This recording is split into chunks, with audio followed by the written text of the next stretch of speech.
Welcome to the 33rd Annual National Institute on White-Collar Crime. My name is Lucian E, and I'm a law professor at Belmont University College of Law in Nashville, Tennessee, and also have the pleasure and honor of serving as chair of the ABA Criminal Justice Section this year.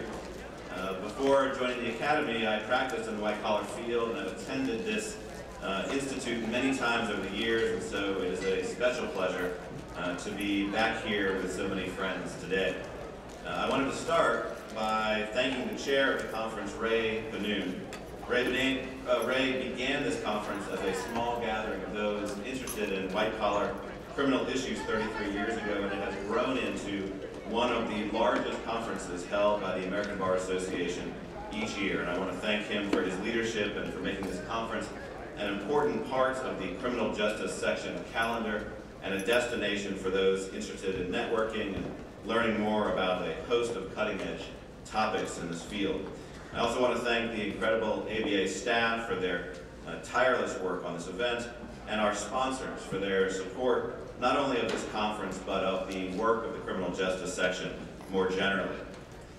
As we begin the conference today, I wanted to take just a few minutes as chair to talk with you about the important work of the American Bar Association Criminal Justice Section, to encourage those who are not yet members to join us, and to ask that you consider volunteering and lending your expertise to the many projects that we are currently undertaking as a section.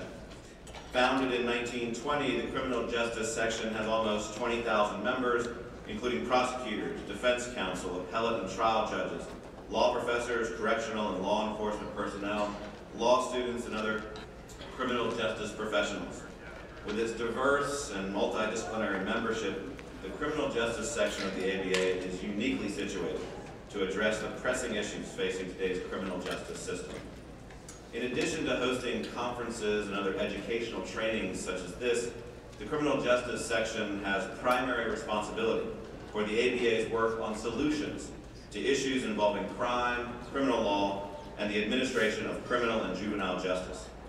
To accomplish this work, we initiate studies and research, we publish reports, articles, and other materials, review and make recommendations concerning legislation, and we author amicus curiae briefs before the United States Supreme Court. We also meet regularly with the Attorney General and the Deputy Attorney General of the United States to discuss and advocate regarding important criminal justice policy initiatives. As the primary voice of criminal justice issues within the ABA, the section identifies emerging criminal justice issues which necessitate an appropriate response from the ABA, and we coordinate and develop the policy for that response. Through its research, policy, and educational work, the criminal justice section provides its members with exceptional resources. As I alluded to a moment ago, one of the greatest strengths of the ABA criminal justice section is the collaborative spirit created by bringing together members of the criminal justice community with diverse and differing perspectives and roles, yet a collective commitment to justice and fairness. From my personal perspective, watching prosecutors, defense counsel, judges, academics, and others in this section work diligently over the years to understand and address the most pressing issues facing the criminal justice system has been one of the great joys of my professional life. And I hope that those who are not already members will consider joining us in this work, and that those who are already members will consider becoming more actively involved. We have a number of important initiatives underway and many more on the horizon. For 40 years, the section's criminal justice standards have guided policymakers and practitioners working in the criminal justice arena. These best practices guidelines and commentary cover everything from urban policing to appellate practice and all that lies between. When the initial volumes were issued in 1968, Chief Justice Warren Burger described the standards project as, quote, the single most comprehensive and probably the most monumental undertaking in the field of criminal justice ever attempted by the American legal profession in our national history.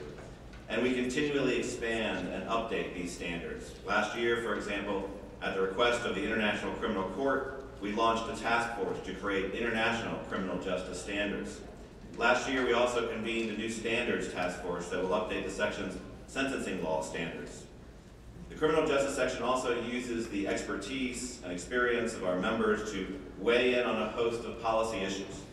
Over the last few years, for example, we've convened task forces to examine and recommend policy regarding DOJ charging decisions, separation of powers issues related to marijuana prosecutions, border searches of digital devices and information of lawyers, and the independence of the Department of Justice and state prosecutors from the executive branch. And last fall, I convened 2 new task forces. The first will examine the unique concerns and challenges faced by women in the profession, and the second will examine the role of plea bargaining in our current system of criminal justice. As these task forces begin their work, I look forward to our section focusing on these important issues and the task forces adding their voices regarding the best paths forward. Finally, in addition to this conference, I hope that you will join us at some of our other events during the year. In April, I hope you will join me in my hometown of Nashville, Tennessee, for the Criminal Justice Section Spring Program. Our events in Nashville will begin on Thursday, April the 4th, with a special Women in Criminal Justice Symposium. The task force that I mentioned just a moment ago will be meeting in Nashville and conducting a series of listening sessions to hear from the local community on the issues that they are examining. And the task force has also put together an incredible day of programming around its work. Then on Friday, April the 5th, we will hold our annual Spring CLE Conference at the Hilton Nashville downtown.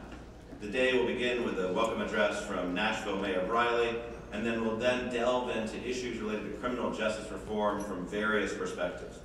The day will also include a special presentation regarding, quote, what popular song lyrics tell us about Gideon's failed promises.